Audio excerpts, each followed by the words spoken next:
Let's talk about the time a Roman emperor flexed harder than anyone in history, and not with swords, but with self-discipline. Marcus Aurelius, the most powerful man in the world, chose to sleep on the floor sometimes. This dude had marble bathtubs, silk robes, and servants on standby, but still said, "Nah, I'm good," and rough slept like a broke college student on finals week. Why? Because he knew what comfort does to a person.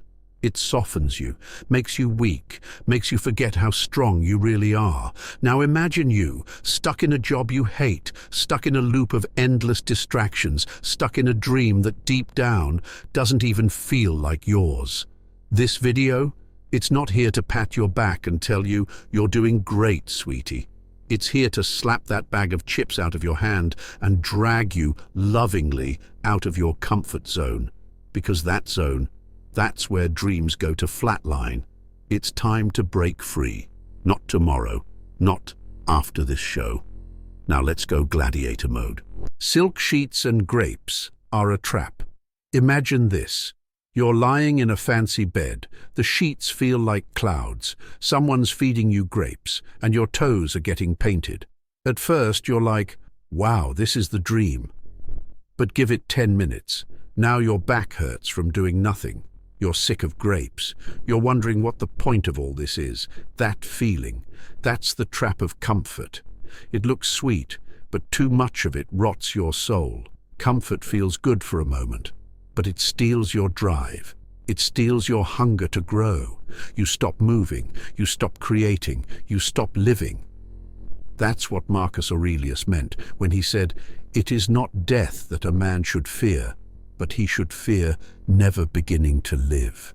Comfort isn't life, it's a slow freeze. You're alive, but not really living.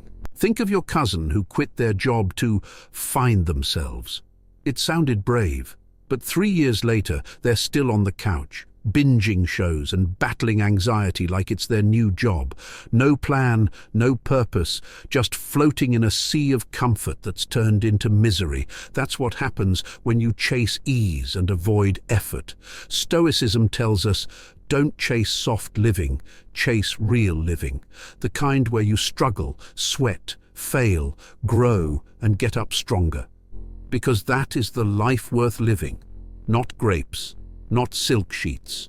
Growth. Your brain's still living in a jungle. Your brain, it still thinks you live in the jungle. Seriously, it's wired to run from tigers, climb trees, and find food before the sun goes down.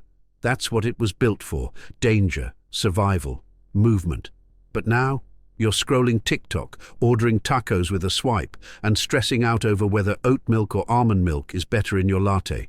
No tiger in sight, just a brain with nothing to do, making drama out of thin air. That's the problem. When life's too easy, your brain gets bored. And a bored brain is dangerous. It starts looking for fake threats. That's why tiny stuff feels huge, like why Becky from accounting didn't smile at you today, or why the Wi-Fi buffering for 10 seconds almost sent you into a spiral. Your mind needs a challenge. It wants pressure. That's how it stays sharp. Marcus Aurelius said it best, the impediment to action advances action. What stands in the way becomes the way. In other words, obstacles aren't blocks, they're fuel. Your brain doesn't grow when everything's smooth. It grows when something's hard and you still push through. Look at that one coworker. You know, the one who's kind of chaotic, but somehow crushes it when everything's falling apart. Yeah. That's because their brain wakes up during a mess. Crisis gives them purpose. That's your inner jungle brain kicking in. It's telling you, don't avoid the hard stuff, run at it. That's where the good stuff happens. If you found this video helpful or enjoyed the content, please give it a thumbs up. It truly helps our channel more than you might think. And if you haven't already, make sure to hit that subscribe button so you don't miss out on future videos. Comfort is a liar with a soft voice. Comfort doesn't punch you in the face. It sneaks in with snacks and a soft blanket. It says, hey, just chill for a bit. Then boom, you're halfway through season 3 of a show you don't even like. Your goals are collecting dust, and your motivation, gone. Comfort feels nice at first. That's the trap. It tricks you into thinking you're okay while it slowly kills your drive. It's like being rocked to sleep while your dreams tiptoe out the back door. Marcus Aurelius once said, "You have power over your mind, not outside events. Realize this, and you will find strength." Translation: you don't control what happens around you, but you do control what happens in you. And that's a game changer. Comfort isn't the enemy. It's your reaction to it. If you let it lead, it'll pull you into a life where nothing changes and nothing grows. Take your dad, for example. He's had the same job for 20 years, not because he loves it, not because it inspires him, but because it's safe. And every Thanksgiving, like clockwork, he says, "I could have started my own business, you know." That's comfort talking, and regret answering. It's not that he couldn't. It's that comfort convinced him not to. So, yeah, comfort might feel good now. But 5 years from now, you might look back and wish you got up and did something. Comfort is quiet, but the cost is loud. Do the damn hot yoga. Hot yoga is hell. Let's just say it like it is. You're in a room that feels like a sauna turned up by Satan, doing poses that make your hamstrings cry. You sweat so much you could fill a kiddie pool. Your brain begs you to quit. But here's the thing, when the class ends and the teacher says namaste, you feel invincible. You didn't just survive, you conquered. Pain sucks, yeah, but beating pain, that hits different. Marcus Aurelius said, "The best revenge is to be unlike him who performed the injury." What does that mean? Don't become the weak version of you that gave up. Don't sink to comfort's level. Instead, rise up. Get stronger, get tougher, grow into someone who makes pain look small. Think about your friend who got dumped. What did they do? Cry? Nope. They hit the gym, started waking up early, stopped eating like a raccoon, and glowed up like a Marvel origin story. Breakup? More like breakthrough. That's the power of doing the hard stuff. It doesn't just heal you, it levels you up. So yeah, do the damn hot yoga, or whatever your version of hard is. Because the challenge isn't just about sweat or soreness, it's about proving to yourself that you're built for more than scrolling and sulking. You're built to grow, and discomfort is the gym where that growth happens. Comfort is the gateway drug to regret. Comfort is sneaky. It doesn't punch you in the face, it just pats your head and says, "It's fine, do it later." So you skip that scary conversation, you avoid starting that business idea, and you tell yourself you'll try next month. But months stack up.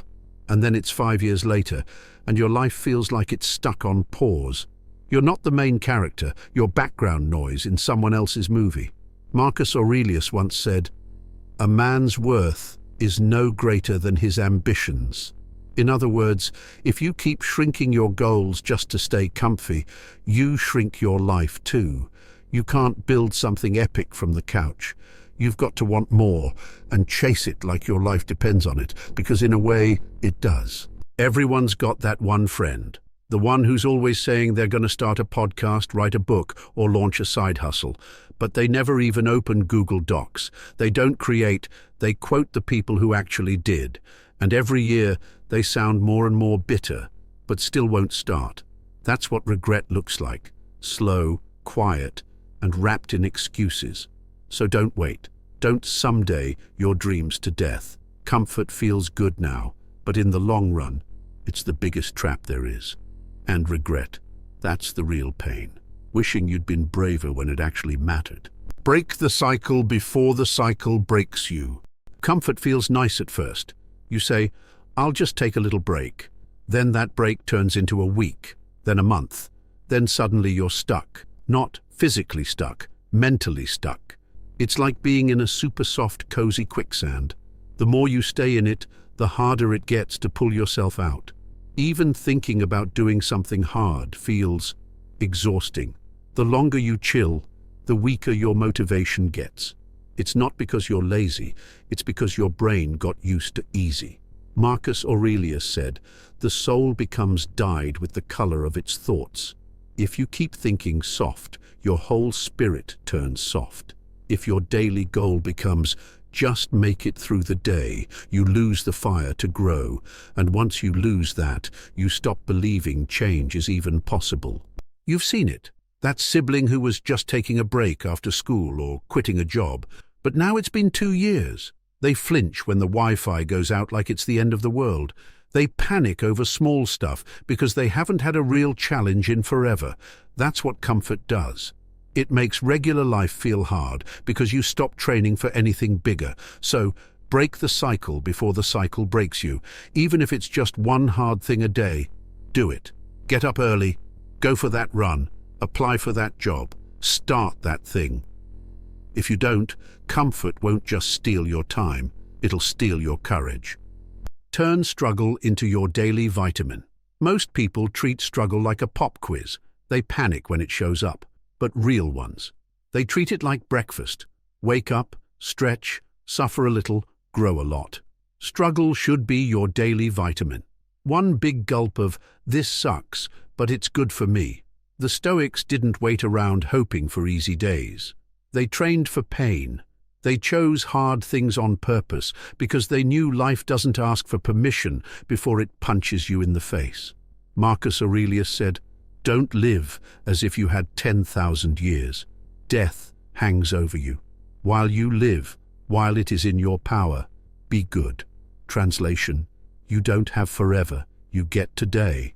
That's it. So what are you doing with it? Hiding from hard stuff? Or eating it for breakfast like a stoic on a mission? Think about your boss. Yeah, the one who wakes up at 5 a.m., not because they have to, but because they choose to. They run when it's still dark. They journal before emails. They learn a new language like their brain's still in school. Why? Because choosing struggle makes them sharper. That's their secret. They don't wait for problems to find them. They train for them before they even happen. So ask yourself, what's your daily vitamin of struggle? Pick one. Make it a habit. Get uncomfortable on purpose. Because every day you don't challenge yourself is a day your potential just sits there, bored. No struggle. No story. Every great story has struggle baked into it. Think about your favorite movie or book. Was the main character just lounging, sipping coffee, and avoiding all problems? Nope. They were fighting battles, facing fears, and walking straight into the fire. Because struggle makes the story. Without it, you're just another background character, quietly existing while life passes by. Marcus Aurelius nailed it when he said, "Waste no more time arguing about what a good man should be. Be one." Translation: stop overthinking what makes life meaningful and start living meaningfully. If you're not stepping into challenges, you're not growing. And if you're not growing, you're not really living. Take that uncle in your family. You know the one. He started with nothing, risked everything, failed big time, maybe even embarrassed himself a few times, but kept going. Now he's the guy who's successful, wise, and spends his free time mentoring others because he remembers what it felt like to struggle alone. That's the story people share at family gatherings. That's the person others admire. Your life could be that story, but only if you stop avoiding struggle. Face the discomfort, push through the hard days, fail, learn, and get back up. That's how you become the main character, the plot twist, the story worth telling. If you're done talking and ready to let your results speak, watch, work hard in silence, shock them with your results. Stoic mindset, zero noise, just action. Click it now. Don't explain, impress.